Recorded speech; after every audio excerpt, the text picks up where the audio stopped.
Joining me today is Lainie Rowell. Lainie is an educator, international consultant, a podcaster, TEDx speaker, and the author of Evolving with Gratitude and Evolving Learner. Her areas of expertise include learner-driven design, social emotional learning, online blended learning, and professional learning. She is an experienced teacher and an experienced district leader. Lainie's work has been highlighted in many publications, including Edutopia, OC Family Magazine, eSchool News, ASCD K-12 Leadership Smart Brief, PBS NewsHour, and K-12 Dive. Since 2014, Lainie has been a consultant for the Orange County Department of Education's Institute for Leadership Development. There's a lot of roles, a lot of responsibility, and certainly a lot of influence. Lainie, welcome to the podcast. I am delighted to be here. Thank you for having me, Tom. Super glad to have you here. Of course, I was on your podcast, I think, about a month ago. So, full disclosure, this is really about me turning the tables on you, turning the microphone around, and never miss that opportunity. So, I do, in all seriousness, appreciate you returning the favor. And in all honesty, it has been really great to connect with you. We of course have been connected online and have communicated that way through Twitter and other social media accounts. But just up until recently, you and I had never met face to face. And when I had a chance to be on your podcast, that was a great opportunity for us to connect. And I would say now is the opportunity for us to do it again. And I'm happy to say that I think you and I have become friends, and I really appreciate that. So glad you're here, Lainie. Before we get into the questions, how about we start with a rundown of the career for those who may not be familiar with you and your work. Take us through the journey so far, the professional autobiography, if you will. Where did your education career begin? How did you end up where you are today as this prolific writer, the speaker, podcaster, etc.? Take us through the arc of that journey. Well, thank you. First of all, that was all very generous. And also, I consider you a friend too. So I'm glad to hear you say that the feeling is mutual. All We're right, right on the awesome. same page. All right. Just friends So, having a conversation, right? exactly. All right, here we go. Exactly. Take us through the career. Yeah, so I was a psychology major at San Diego State, and I am just fascinated with people and relationships. That felt like a really good major. And honestly, I didn't really know where I was going to go with it after college, but I ended up getting to do my field work in a school. It was a special school, a non public school, and I was working with in one child in particular with special needs.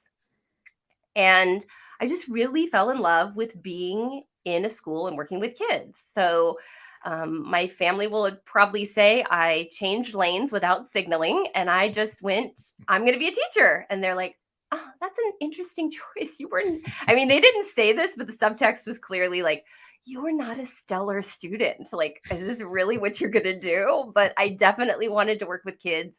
I put all my energy into becoming a teacher. And in the classroom, I was very focused on positive classroom culture. And I just really wanted to bring kind of the things I had learned from my psychology degree into the classroom. And I really was planning to go into special ed. That was always the game plan at some point.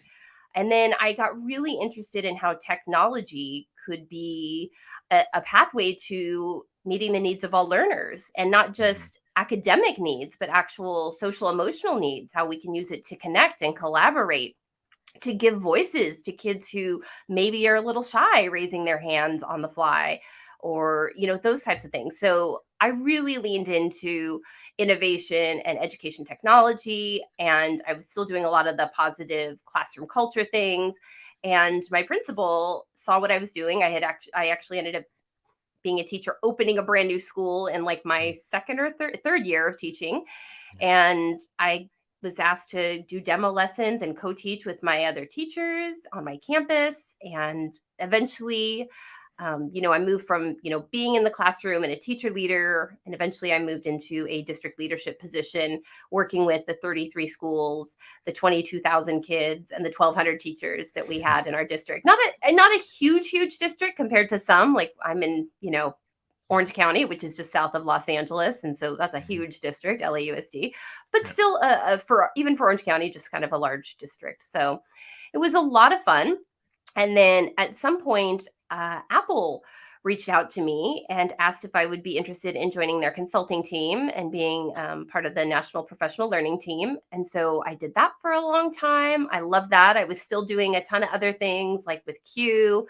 And then I decided that I would really love to get my hands back into like what's happening, in the schools and the districts in my own area. And I was actually offered an opportunity to work in for Orange County Department of Ed as a Mhm. consultant. And so really fun to be a part of that Institute for Leadership Development. And so Yeah. that's kind of where I am now.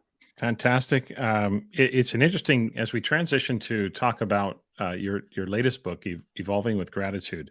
It's an interesting transition in the sense that on the one hand, your entry point and your interest levels were all around technology and the use of technology, not just the implementation of the tool, but how to utilize those tools. But then now writing about gratitude, and I feel like your book, your current release, is so timely and so necessary, not just for educators but for people, and that focus on gratitude. So let's start with the big picture around Mhm. that book.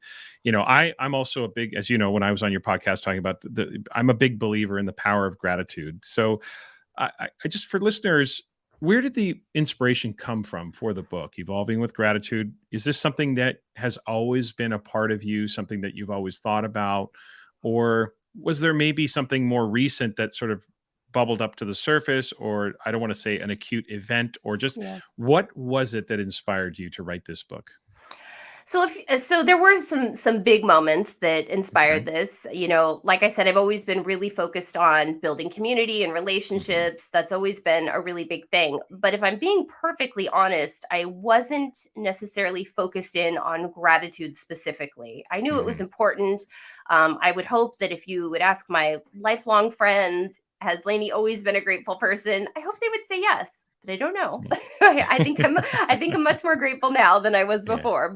Yeah. But what probably was the kind of big moment where I started to look into this was, and this is a big moment for a lot of people, unfortunately, a very tragic moment for a lot of people too, was, Mm. that March of 2020. And Yeah. so that was, for me, you kind of see what's happening in your world and you're like, oh my gosh, this is insane. And that was March 13th was the day where my kids' schools are shutting down. And Hmm. it's like this is just, we don't understand what's going on. We've never seen anything like this. And so there's kind of this fear and like, I don't know what's happening in the world. And then there's part of me that, and I've given myself permission to grieve this, but like, I spent years working on that book with Christy Andre and Lauren Steinman, and Evolving Learner launches March 13th.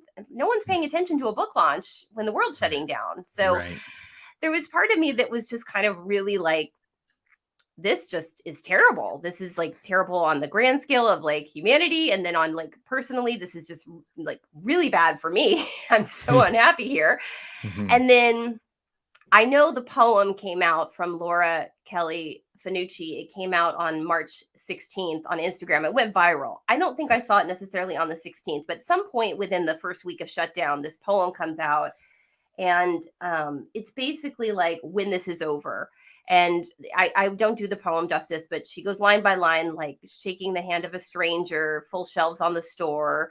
Um, or full shelves at the store, those kind of things, like just the Hmm. simple things that we took for granted pre-pandemic. And so it was a really good moment to pause and be like, okay, I'm really frustrated, disappointed, upset about this thing happening for the big reasons and also for the personal reasons. But I think I need to stay a little more focused on, or a lot more focused on, what's happening in my world that I can appreciate. My kids and my kids, my family, they're all healthy. My husband's healthy. We're all here together.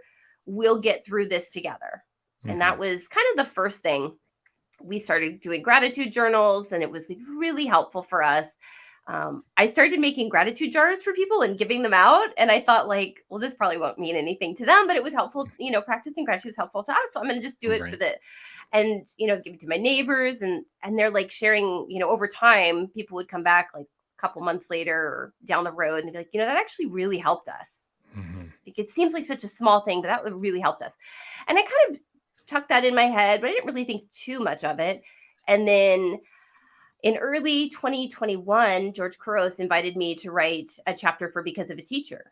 And I wrote Hmm. about Monique, who was a principal of mine, who, when I was opening that new school, she's the one that gave me the opportunity to come out of the, move into a teacher leader position, to do things with my peers that ultimately led to, more of a leadership role in education beyond the classroom. Because I think all teachers are leaders, but this was doing things on a scale. And so that was just this like public display of gratitude that I felt so much joy writing that chapter. And then Stephanie Rothstein kind of made the joke, like, you could write a whole book about how grateful you are to have written about about this principle. And I was like, well, that's interesting.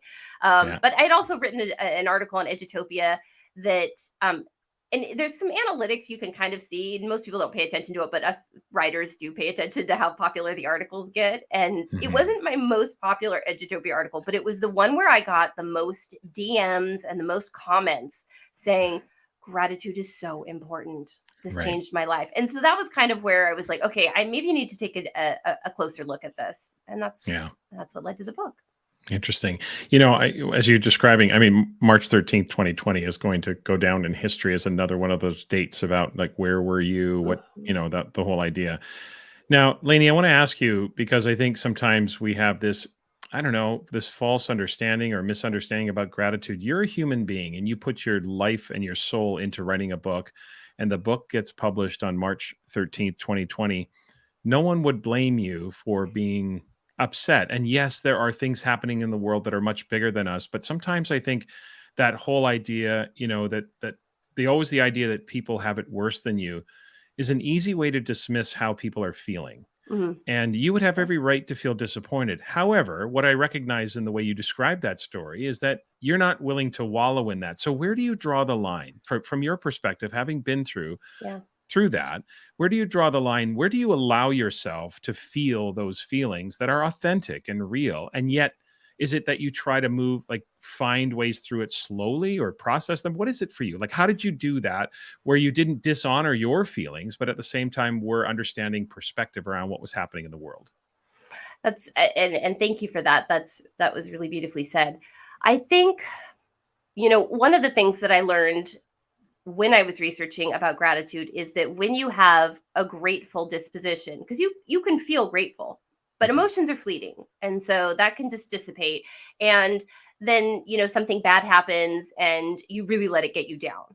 But when you have a grateful disposition, you can actually move out of those bad feelings, what we call negative feelings, easier, quicker, things like that. So, but one of the things and I'm so glad you asked this question, because I don't want people to think that I wrote a book about gratitude because I think we should be happy all the time and negative feelings are a bad thing, because they're part of the full human experience. We want to experience all the emotions. They are just part of being human, and it's a good thing. If we were never sad, we wouldn't appreciate when things are really good. We need those, and we also need to pay attention to those emotions that we're not enjoying. They're signals, they're signposts. And so your question, how do you know when to move out of it? I will tell you, there was a little behind the scenes drama, actually, even with the launch of Evolving with Gratitude. And it actually was supposed to come out in the May 31st, I think was the original launch date. And there was a little hiccup with Amazon. We don't need to get into that. It all got worked out. Thank you, Amazon. And shout out to Amazon. Shout out to Amazon. But I really lost it that day. I had people scheduled to join for the live book launch on Facebook. I lost it, and I just sat in it. And I'm like, you know what? I'm going to be sad about this. This is something to be disappointed about. It was supposed to happen. It's not happening. I had told people about it, mostly just the contributors. But then what I did is I, looked to the strategies of my book. And so the next morning I said, okay, that was a really, sorry, you might have to put the E on this episode. That was a really crappy day. But this is still going to happen. This book isn't going away. It's going to happen. I need to do something. And I went out, and I'm very blessed that I live a couple miles from the ocean. I went and I did a savoring walk on the beach, and I just really looked around and appreciated everything that, I was really present, really paying attention to all the things going on that were good around me. And I just turned around and I'm like, okay, so I think that's a personal choice. And I think it depends on what the thing is, the scale of the thing, how long are you going to grieve, Right. things like that. It's a personal choice, but I think we have to be able to move ourselves out of it. We don't want it to be pervasive and ongoing and Right. that kind of stuff.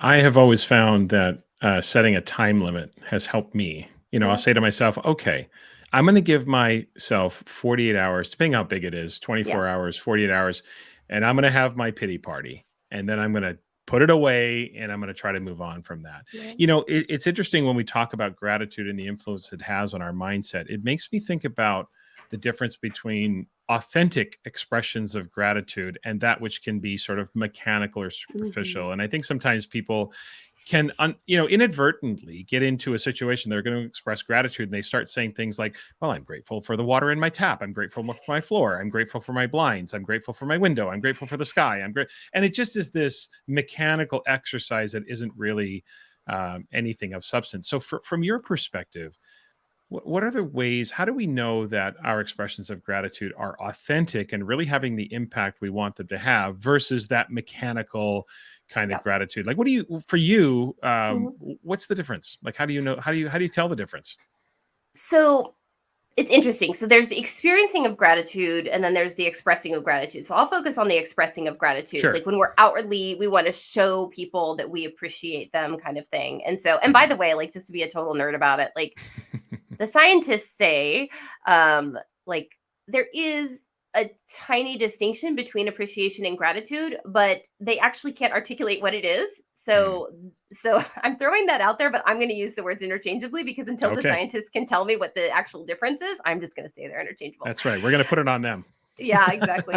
Um, so when I was doing the research for the book, one of the books that I read was called The Gratitude Project, and Jeremy Adams Smith shares in it that the richest of thank yous are going to acknowledge intentions, costs, and value. Hmm. So the intention, like what was this person hoping this would bring to me? The cost, like what did maybe they give up or have to sacrifice to do this for me? Maybe it was time. Mhm.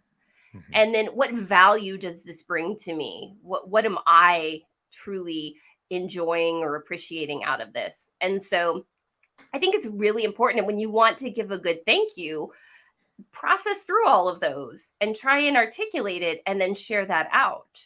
Mhm. And so, and if I could, I'll just give you an example because it's totally top of mind. I was in Dallas yesterday speaking at a conference and I was doing a session on gratitude. When Mhm. the presentation's over, my favorite thing is when people come up and talk to me afterwards because maybe they have a question or they want to share an experience. That's one of my favorite things. I'm sure for you too, right, Tom? You like Right. it when Yeah. people want to. For I sure. care about this work. Engage. Yeah, for Come sure. I talk love to it. me. Come talk to me. Yeah. Yeah. Yeah. So this principal comes over to me and she pulls me aside and she goes, "Look, I love my staff. I love them. I appreciate them so much. And I do things to show appreciation for them, but I sense they don't feel like it's authentic." And I said, "Okay, can you like give me an example of something that you would do to show appreciation to staff?" And she goes, "Well, I take so much time and I write these thank you cards to them and then I put them in their mailboxes." And I said, and I tried to say it so nicely, not judgy at all. I tried really Right. hard because I know her heart's in the right place. And I said, did you happen to give them out all at the same time?" And she said, "Yes." And I said, "So when they go to their mailbox, they see everyone has the card just like they got, right? And they don't know Mhm. what's in the card, but Mhm. they may be assuming that you wrote the same thing to all of them, even though you poured your heart out and you're writing these very specific things." So that's when I said, "You're being authentic, it's just not coming across authentic to them." So think about, there's other ways that you could do that. Like you can give those out not all at the same time. You Right. could do other things. Dwight Carter wrote a beautiful story in the book and he talks about how he keeps thank you cards in the top drawer of his desk, and honestly he does it for self-care. When he's having like a tough time, he like goes into the drawer and he's like, who can I express gratitude to? And then he's Mhm. like got these little gold stars and he gives it, and people wear them like badges on their lanyards and things like that. And so he's keeping track to make sure he doesn't miss anyone and everyone at some point feels seen, heard, known, and valued. But Mhm. he's not doing it all at the same time. And that's what Mhm. makes it feel more personal Yeah. instead of just a blanket thank you. So, Yeah. And you used a word there that I often think about when it comes to authenticity is feel. It feels authentic. And for me, the difference often, maybe I don't know if you share this perspective or not. So I'd be interested in your perspective on this, is that one of the ways that I can sort of tell, at least for myself, the difference between authentic gratitude and mechanical gratitude is you feel it. You mhm, can feel it in, like, when you think to yourself, what am I grateful for? It kind of moves you, like you feel it in your body. You don't It isn't just a clinical exercise of, as I was saying before, where you're just mhm. rattling off what you're grateful for in a more of a clinical. Do you share that perspective? Do you?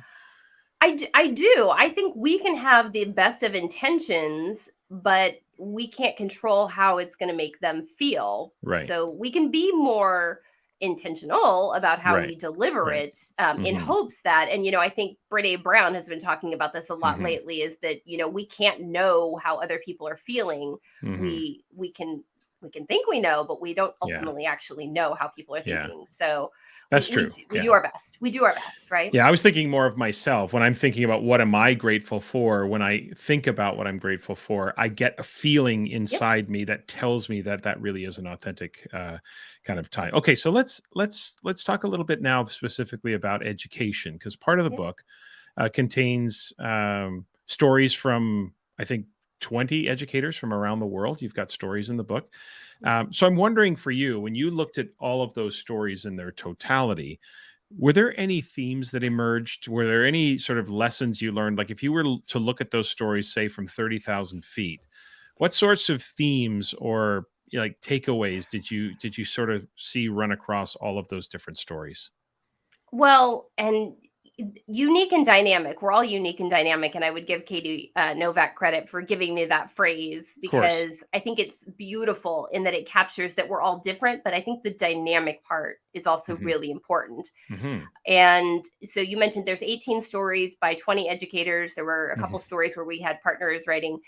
Right. And I think that Josh Stamper's story does a really beautiful job of this as well, and he's focusing on in a leadership role, but it also applies to our students, right? In that Hmm. there's different ways that not only I like to experience and express gratitude, but obviously we're all that way. And Hmm. so you he Joshua actually gets into the love languages and things like that.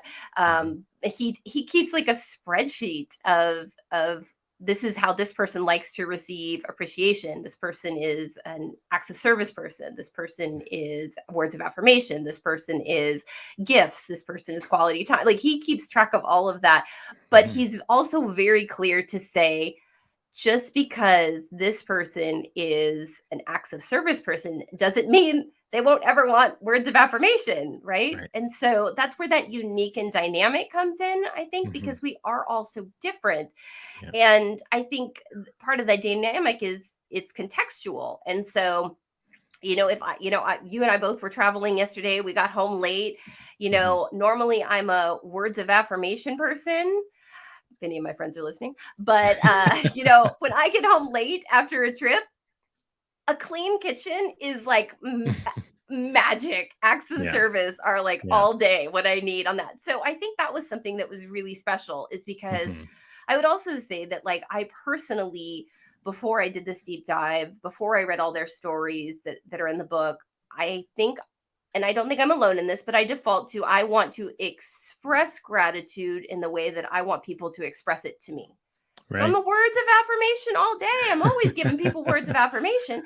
Yeah. But what I have to remember is there are some of my friends who an act of service is going to go way further for them. And Hmm. so, not that I'm always going to do that, not that I Right. will begrudge them my words of Hmm. affirmation, but I'm going to try and be really intentional with that. So that was kind of something that I thought was Yeah. definitely a theme that came out there. Yeah, I don't think we're silos, right? We don't have Yeah. one singular way. I mean, there are some preferred ways. I think that might be the best way to say it, is we have preferred ways Yeah. of expressing or receiving gratitude. But we are, and that's maybe the dichotomy here, is that we're all unique and yet we're all the same, in that we will always appreciate a range of experiences that really rounded out. As you say, a clean kitchen, something so Yeah. simple, yet sometimes so complex, depending on what's been made that day, Yes. does show that expression. Can we stick with the education part though? Because Please. I'm trying to, I want to have you maybe connect the dots for teachers about, Mhm. okay, we understand this idea of gratitude. I think most people understand its power, not the nuances maybe, and I think that's why they need to read the book. But certainly we get it. How does gratitude? Let's connect it to teaching now. Yeah. How does gratitude or being a grateful person make me a more effective teacher? And how does that Yeah. influence my classroom? Yeah.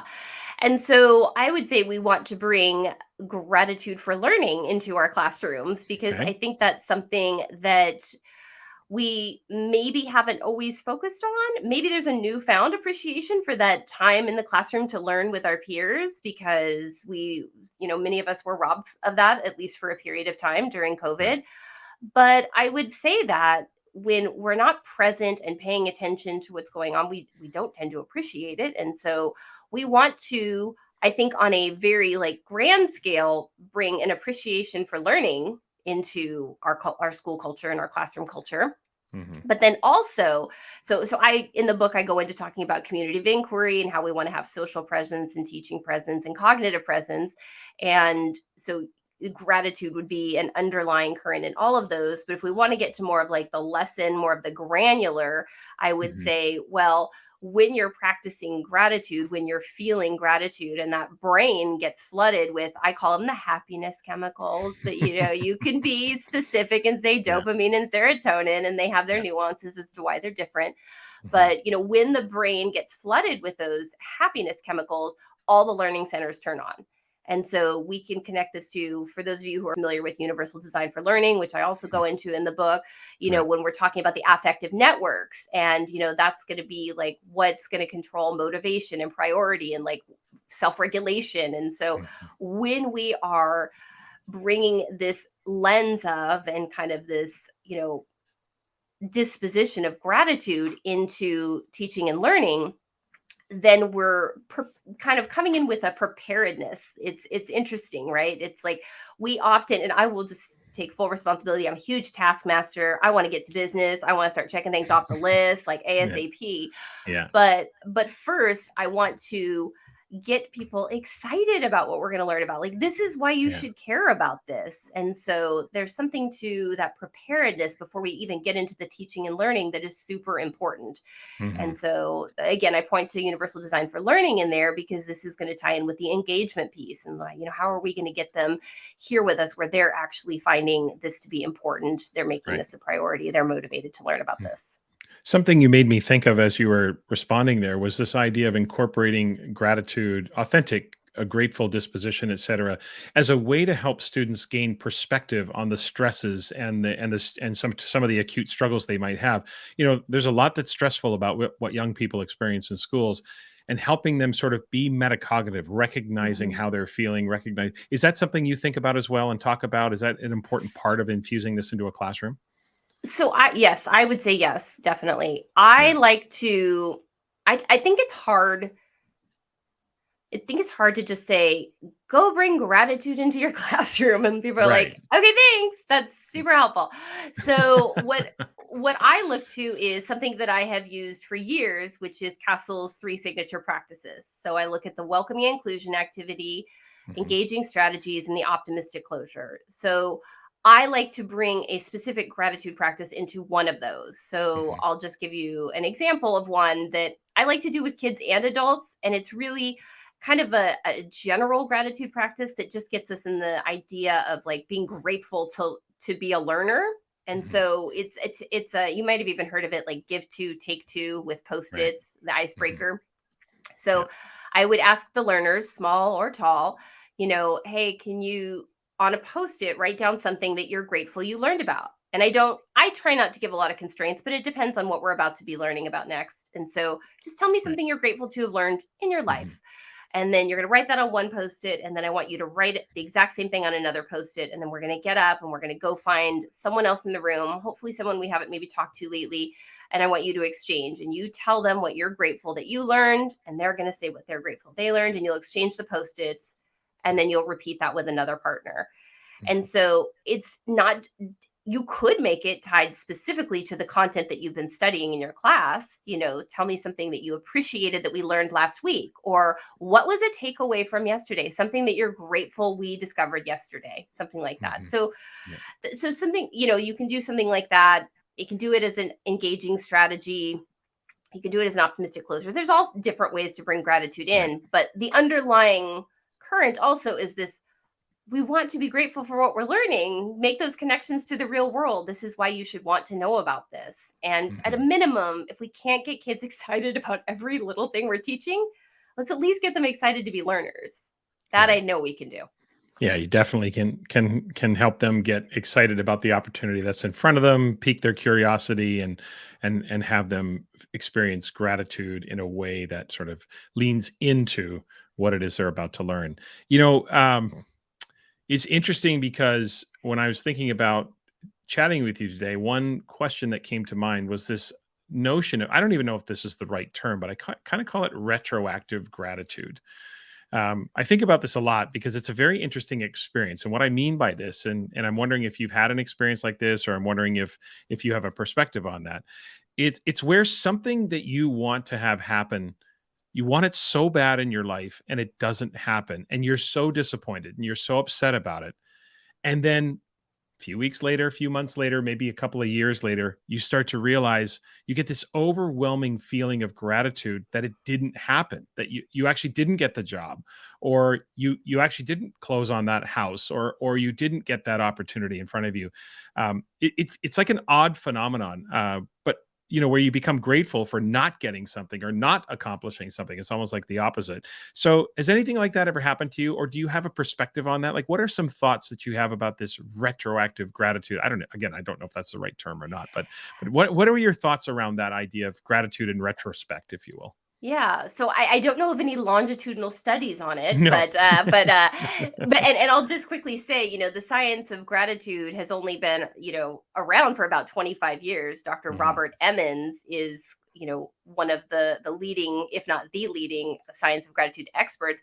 The science of gratitude the research has gone exponential in the last 5 to 10 years. So it wouldn't surprise me if that study is on the way. But I will just say personally, and I'm thinking Garth Brooks would agree with me in his song Unanswered Prayers, right? Unanswered Prayers is all about that.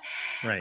But I can say I've 100% experienced that on many occasions, on like personally and professionally. So maybe, I'll even go back to the example I started with in the beginning, the book launching, then that was something highly curated that I'd spent years working on. And when, and no disrespect to the book, it did well, but to just not get the fanfare and the attention that it would have otherwise, I kind of had to go, okay, I need to do different things. And that's when I started the podcast with Bree. And that's when I actually stepped into podcasting. And I'm like, you know what? I don't have to just do highly polished, curated things. I can put myself out there in other ways. I started writing articles and being a guest on podcasts and things like that. So I 100% experience this. And then I would just like to add that it does not surprise me that you experience this, because I do think you are a very reflective person. And I think you have to be a reflective person to get the benefits of, as you're calling it, the retroactive gratitude. Because I think we can have very distracted lives where we live now, like this point in time, and only more things are coming to be vying for our attention. So I think it's important that we look back and go, what are the things that have happened that actually ended up being a good thing? And I'm so grateful for it. And so I definitely think it's an experience. And again, like I said, I'm not surprised that you feel it. And I'll just add to that, one of the things I talk about in the book is negativity bias. And I think we all know what this is. It's that we are wired to notice the negative exponentially more than the positive. And so this maybe happens in the classroom where you have like a really great lesson, probably dozens of lessons in a row that are just amazing. And then you've got one that it just doesn't land. It just didn't work. You got to go, that was a miss. You will perseverate on that, or at least a lot of us do perseverate on that one thing that didn't go well, and kind of dismiss all the really good things that did go Right. well. So Hmm. I think looking back on things that maybe did not go the way that we wanted and ended up being a blessing is a great way to kind of combat that negativity bias. So I love it. Yeah, looking well. First of all, Lainey, thank you so much for saying that. That's, I mean, I do try to be a reflective person, so I appreciate you noticing that. I don't know how effective my reflections are or whatever, but certainly it is something where I think it's important to kind of press pause and reflect on whether or not what you wanted was the right thing, or did you get nudged in a different direction? And then you think to yourself, "Wow, what a blessing that I didn't get that job." There, I remember back in 1999, there was a job I wanted so bad, and it didn't happen for me, Mm. but it caused me then to relocate to a place where I no longer live there. But in my working experience, I also developed lifelong friends, people who have become, just like family, friends like family. And I talked about that before on the podcast. But just this, those are things you look back and say, wow, had I got that job, I never would have relocated. We never would have done this. We never would have done that. So Yeah. I think it's an interesting phenomenon for sure. Could Before we go ahead, No, I Lainey. was just going to say if I could add really quickly, Yeah, another thing that really found fascinating doing the research is Andrea Husong and her team out of I think they're University of North Carolina. Don't quote me on that, friends, but I know they're in North Carolina. yeah. They did some research and they found the components of gratitude to be notice, think, feel, and do. And I Hmm. think that's kind of what we've been talking about this whole time, right? So you're Right. noticing Yeah, not just the things that actually were in the moment good, but you're actually yeah. noticing something from the past that Right. ended up being good. And you're thinking about how, so you're noticing, you're thinking about how that actually ended up being a really good thing. And this is, Hmm. it wasn't, I didn't think it would go that way, but now that it did go this way, I Right. feel so, and you insert whatever words you want here. And I like to, Hmm. I'm striving for emotional granularity. I've Yeah. always used, or not always, but for years I've used the mood meter. I now use the how we feel.org Hmm. app and trying to get a little bit better at identifying those words. And then the do, what can Yeah. I do um, to maybe pay it forward for someone else because this didn't work out for me, but Hmm. now it's a blessing and now I want to go do something good for someone else to Yeah. celebrate. Yeah. Yeah. No, it's great. Before we get to the last two questions, you recently wrote an article because I think when people think of gratitude, and I do this, I use a gratitude journal. I sort of write every morning, and I do it just not that I think that everything that I write is going to happen necessarily, but I write it to reset my frame of mind or my perspective. It changes how I feel. And when if you want to change how you feel, you just examine what you're thinking. What your thoughts create your feelings, and so I try to manufacture what I'm thinking so that I feel differently. But you recently wrote an Edutopia article about how to express gratitude without journaling. I think it was three ways to express. So Yeah, so there's take more us than beyond three, but that. Well, yes, but yeah. give us a few strategies, Lainey. Like take us beyond the gratitude journal, which I think a lot Mhm, of people recognize. And that's mhm. not to dismiss that as a way, if that works for me and it works for you or works Yep, for someone else, I think that's absolutely. great. But take us beyond the journal and help us understand what are some other small, medium, or large ways that we can kind of feel or experience gratitude or express gratitude. Oh my gosh, you might have to cut me off now because I'm going to go a little. I All could go right. forever. Okay, so let me just. I'll Give just us say here's. three. Give us three I'll ways. talk. Here's what I said. Here's okay. Let me give you three. So one I would say is counterfactual thinking or mental subtraction. So think Okay. of an important person or event in your life. Go back to when they came into your life or when that event happened. Remove the person or the event. Now go. Okay, these are the things that would have happened. The ripple effects that would have happened if that Mm, person didn't enter my life. If that event didn't happen, and really reflect on how different your life would have been. okay. Then, how would you have felt, all the things. And then, Interesting. okay, now go back and say, but they are in my life or this did happen. And then really savor what this has brought you and like sit deeply in that gratitude. So Mm, that's one. And I kind of went into deep, anyways, I like it. positive. What do we call that again? What did you call it? Well, so I've heard it called two different things: counterfactual thinking and Counterfactual thinking. Okay. and mental subtraction is another way to think of it. And All right. so Got it. Okay. maybe it's like a brother or a cousin to like the retroactive gratitude in a way. Maybe. It's kind Maybe of like something like it that. feels Sure. a little bit like that. Yeah. The flip of it maybe, but Exactly. Okay. What's another one? okay, positive affirmations. I would Okay. say there is a myth that gratitude means you're completely self-effacing, and that's not true. You can be grateful for yourself and be grateful for others. So I would say positive affirmations are a great way. You can go to VIA character strengths and look up all the different positive characteristics and character traits, I should say, and look and see what you really have, because a lot of times we don't appreciate what we have. And one more. Oh, this is so hard because there's so many in my mind. Okay, I'm gonna, because I think we probably have some, I would say sketching, drawing, photography. Right. That was, a gratitude wall. We tend to make everything linguistic. I'm so guilty of this, but there's a lot of non-linguistic ways that we can do representation. So I would say a gratitude wall with some things that are not necessarily. It could be all of the above, right? Could be notes, drawings, sketches, photos, all that kind of stuff. So yeah, maybe but you got a gratitude portfolio. Yeah, something like that. Yeah, I love it. Whatever you do, I encourage you to go through the notice, think, feel, do. That's what's gonna make it deeper.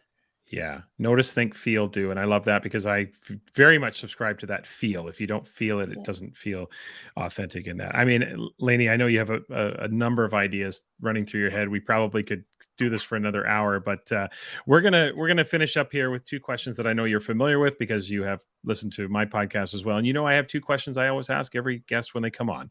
And the first question is an educational question, and you can take this in any direction you need or want to. But the question, of course, is educationally speaking, what keeps you up at night? Yes. Long-time listener, first-time caller, and I knew this was coming, so I wish I felt more prepared to answer it because I've already confessed to you there's more than a few things that keep me up at night. Right. Okay, can I do a couple and kind of quick, but I'll do them quickly. Absolutely. Okay. So this is a long time thing. Information literacy, web literacy. I have this anxiety that we are not preparing kids for, and I'm going to say that I could be more literate, but I feel like we need to have more intellectual humility when it comes to going out and finding information. I feel like a lot of people are just doing the type and pray into Google and kind of just taking up whatever pops up. And there's a lot of factors that feed you those results. And I think we need to be aware that there's reasons certain results are sent to us, and that, anyways, I could go down a whole rabbit hole on that. I just want us to have some intellectual humility and to have some strategies for finding and validating information. And at like a really basic level, I could do this better with my own kids, but I will say there's a lot of times where one of my kids will say something and I will just respond with, "And how do you know that?" And that kind of leads into this conversation about like, "Oh, I was watching this YouTube video," or "Oh, I was this," and I'm like, "Okay, who's your source?" Like, and so they find me super annoying with that, like terribly annoying, but I will not let that go. So, and then the other thing I would just say is, I feel like we're getting better at this, but I just really want us to be as strengths-based as possible. And that's not to bury our heads in the sand and not look at anything, but I feel like there's still a lot of deficit-based thinking out there. And I want us to stop labeling kids in a way that makes it so they don't get all the opportunities that they deserve and need. And so I want us to go back to the phrase that I love so much, the unique and dynamic. I want people to see that as an asset, not a deficit. Yeah. Wow, absolutely. Both of those definitely would keep you up at night for sure. All right, last question as we finish up here our time together. This has been a great conversation, and you know what's coming. If a random person stopped you in the street and asked you, Lainie, what is your definition of success? How would you answer them? Oh, they'll be so sorry they asked me, because I'm going to like not give them a very straightforward answer, but no. Give them the elevator answer. Okay. So I would say internally for me, because there's an internal and an external, if that makes any sense. So externally, I would say for me, it's about finding joy and gratitude in the moment, really appreciating the process and being as present as possible for my family, my friends, my colleagues, everyone around me. Again, I mentioned I'm really a taskmaster. I should be more successful in my life for being such a taskmaster, but I've done some things, so I'll take it. But what that taskmaster tends to do is be thinking about 2 to 3 steps ahead when I should really be more present in what's happening. So internally, the successful would be the being more present for those things. Externally, for me, it's about lifting others up. and amplifying as many voices and making as many people's lives better as possible. So I'm all about continuous improvement. I'm all about gratitude, and I want to help other people be better and raise them up. And so I don't know, hopefully that's not too random of an answer, but those are what I'm thinking about. We always get a benefit from lifting others, and I think that's the part that sometimes gets missed, and I think that's definitely a way to be successful for sure. Listeners, it is almost impossible not to connect with Lainie somehow. She is on both Twitter and Instagram. The handle is at Lainie Rowell. You'll find Lainie on Facebook and LinkedIn, of course. I'll have links in the show notes for all of that. You can go to www.lainieRowell.com, and of course, the Evolving with Gratitude podcast. I'll have links to both the Apple and Spotify links there in the show notes as well. Lainie, thank you so much. I am truly grateful that you took the time to be with me today, and it's great to see you, friend. It's so good to see you, my friend. Thank you for this opportunity. It's a joy to talk to you anytime. We need to do it more often. We should definitely do it more often. I really appreciate it. Thanks, Lainie.